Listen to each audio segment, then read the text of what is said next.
It's, you know, like Howard, I've been doing this maybe for too long.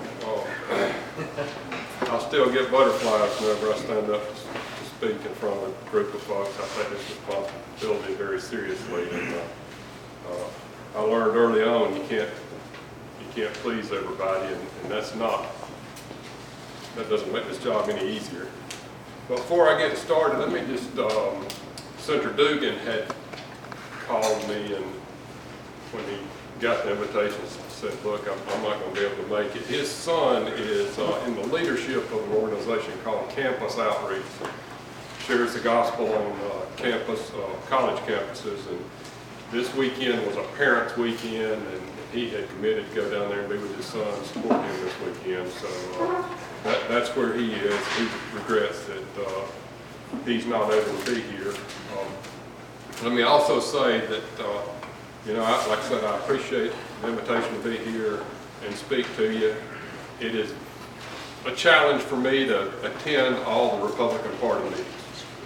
And I'm not here as much as I would like to be. I always enjoy the fellowship, but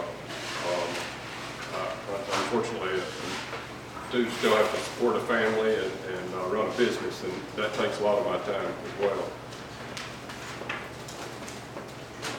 This year I was reappointed to the Appropriations Committee, the Agriculture and Consumer Affairs Committee, the Finance Committee, and the Government Oversight Committee, which I chair. It was very interesting. A little bit later, I'm in an office suite with the chairman of transportation, and the little intern was there putting the committee booklets together. And he said, oh, here's your book. And I said, I'm not on the transportation committee. He said, yeah, you are. And I said, no, I'm not on transportation. He said, yeah, you've been appointed ex officio on transportation. I said, really?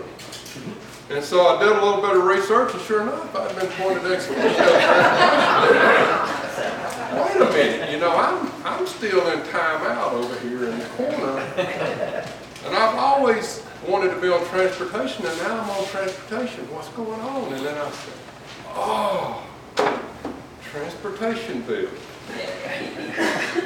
So I got put on transportation committee, and very interesting, you know, as I said, I've been on finance, I've chaired finance, the finance committee in the Senate, and the Ways and Means committee in the House is where traditionally all the revenue bills have gone. Anything dealing with Title 48, the way that you're taxed, should originate in Ways and Means in the House, and then it customarily is assigned to finance in the Senate.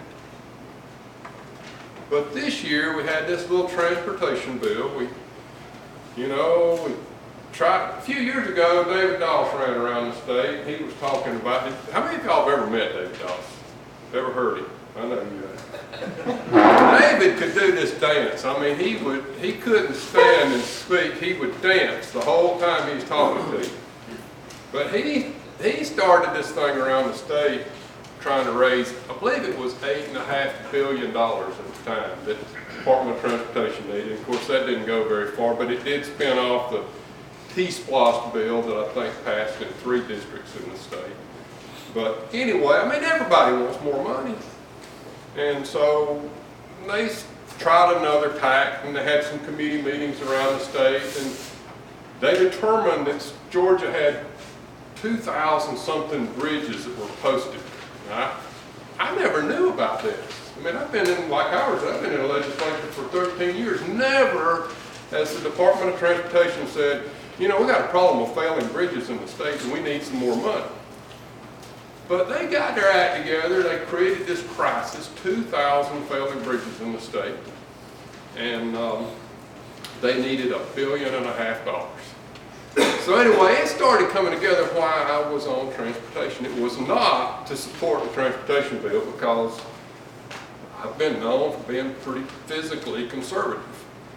But I think it was a trap. But anyway, I accepted the challenge, and so I've been on the transportation committee. Everybody will touch on this because it's near and dear to everybody.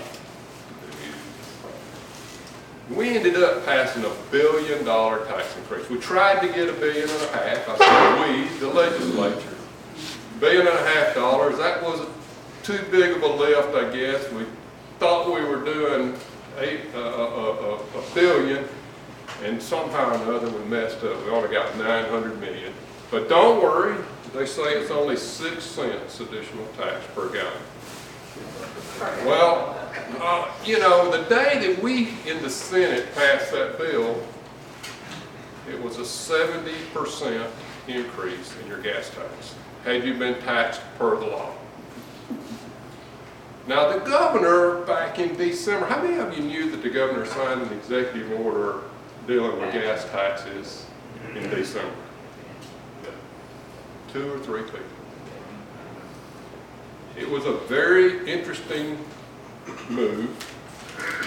The governor, Sonny Perdue, had done that a few times. When gas prices were going up, he froze it at the previous level and prevented them from going up. Now the governor can only do that subject to ratification by the General Assembly when we come back into session. But that was to keep your taxes low. In December, gas prices were going down, and the governor did the same thing. He signed an executive order freezing the taxes at the previous level, which artificially inflated your gas tax. The news media didn't say a thing about it. Anyway, so whenever you consider all that, maybe a 6 cents per gallon increase in taxes, but it's $1 billion or $900 million, the largest tax increase in the history of Georgia, whether you look at it in dollars or as a percentage. So anyway, it's been pretty interesting. That leads me to another subject area that has been very interesting to me, and that is this process. So prior to the session, the Republican caucus gets together as the majority party and pretty much sets the rules for the way we're going to operate the Senate. And then they have to be adopted by the whole Senate. It takes 50% plus 1 or 29 votes to adopt the rules on day one. And later, if you're going to change them, it's 2/3 vote of the body. But one of the things in the rules that we did this year was increase the amount of time that a conference committee report has got to lay on your desk before we vote on it. Prior to this year, it had always been 1 hour. Now, on day 39, day 40, these conference committee reports are coming out, just boom, boom, boom. You got to stack them on your desk. And it's difficult to keep up with what's going on. So to increase that from 1 hour to 2 hours was a move in the right direction. And many argued, you're going to kill a lot of bills by doing that. Well, you know, generally speaking, the General Assembly introduces 900 general bills per year. I don't think there's 900 things wrong with Georgia. But, so if we lose a few bills, no big deal. But we had that rule on conference committee reports. But that's only 2 hours. So this transportation bill, all along, you know, the House did their thing, and I'm not throwing off on the House. I mean, this is the process. The House worked very hard to get a transportation bill that they could get the votes to pass. Then it came to the Senate, this massive tax increase, Title 48 bill, and it was signed to transportation as it was in the House. And to the chairman's credit, he worked very hard on that. And there was a lot of discussion about where could we generate this money. Well, we ended up with, everybody wants to tax someone else. So the grand idea that came out of the Senate was we'd have a $5 per day tax on rental cars. Most of us that complain about paying gas tax pay it for our own vehicles. So that sold pretty well. The problem is that we passed that bill day 34 or something like that. It went back to the House, you know, this process. Well, the rental car companies had time to realize, hey, they're sticking it to us. I mean, on a $19.95 a day rental, a $5 tax is pretty steep. So they got on their phone and an email machine. I think everybody that ever rented a car from Enterprise and gave them their email address, I got an email from them. Didn't have your name on it, it was some number. But anyway, so day 39, the conference committee report for the transportation bill comes out of conference committee. Well, now, in Georgia, conference committees don't necessarily meet. Conference committee is made up of 3 appointees from the House and 3 appointees from the Senate. And they go do their thing, bounce, you know, it may be phone calls, it may be a one-on-one conversation, whatever. There's no rule that a conference committee has to meet in Georgia, a public meeting. It's got to be signed by 4 of the 6 conferees. Well, on day 39, seems like it was about 10 o'clock at night, the conference committee report on the transportation bill, House Bill 170? 170. It hits the deck. There's some new stuff in there. Didn't look like it once did. No longer is there a $5 tax on rental cars.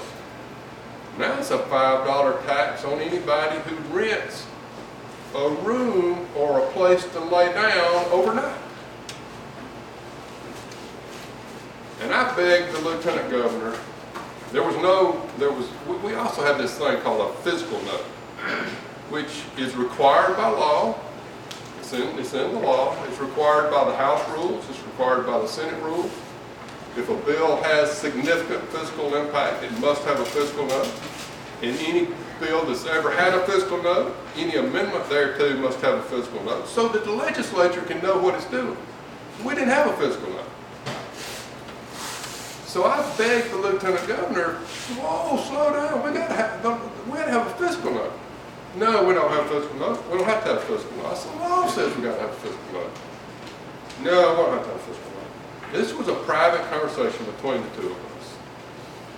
Well, I'm like, okay, Governor, if you're gonna go this way, I'm gonna challenge you. We're gonna have this debate on the floor. So about the time he called the bill up for a vote, we get this piece of paper from the University of West Georgia that says this bill has some impact. Well, the University of West Georgia is not a fiscal research center. It's not a fiscal note. It's just somebody's opinion on University of West Georgia's letterhead. Anyway, we passed the bill. I could not get our rules enforced. I couldn't get the law enforced. We passed the bill. Day 40, 2 days later, we had 2 or 3 bills to correct the errors that was in the conference committee report that we passed in the late hours of day 39. One of them we voted on at about 12:10 on day 41, or I don't know how you measure those things. We get in this argument about legislative days and calendar days, and oh, it's pretty wild. Anyways, 2 different issues. I'm working on a process of trying to get conference committee reports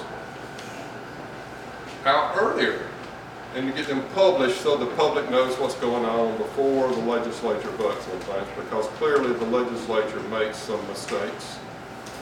And allowing you all to be able to look at a bill before we vote on it is probably good. You may see something that we don't see. I don't expect to get too far with it, but I'm trying. Just to kind of get back to the gas tax a little bit, you can feel good that if gas gets to $4.48 a gallon, $4.49 a gallon, prior to all the built-in inflations going into place, you will pay less in gas tax. But you're going to have to hurry up and get there, because the bill includes a couple of provisions. One is the gas tax increment increases automatically with the CPI. Now, since about 1955, CPI has only reversed, I think, twice. One of those was in the 60s or something, maybe since 70 or 80, it did it one other time. So not much hope there. The other thing is the bill includes a provision to increase the gas tax as cars get more efficient. So the less gas you have to buy, the more tax you got to pay. Well, we know the trend that's going, what's happening there. So it's got some built-in increases. But the day that we passed it, you know, the rate today, $4.48.9 will get you a break-even point on your gas tax. I don't know, legislators like to talk about things they've introduced to do you some good.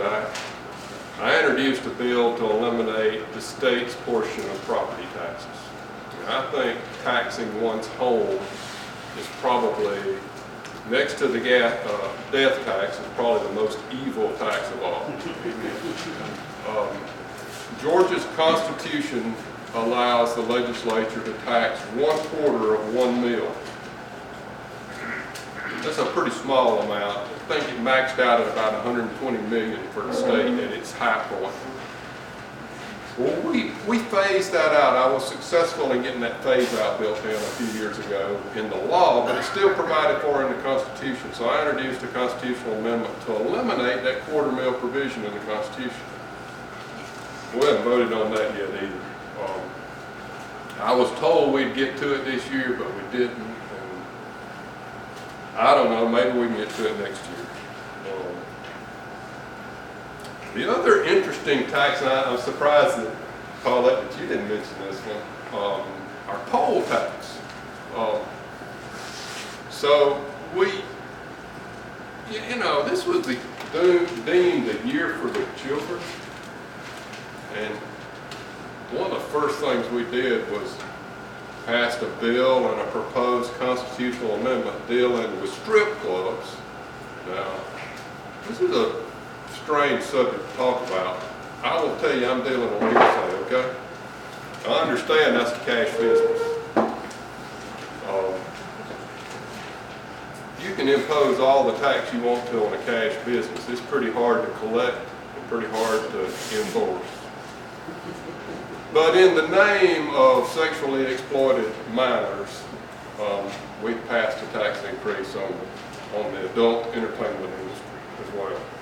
You'll be seeing that as a proposed constitutional amendment next year.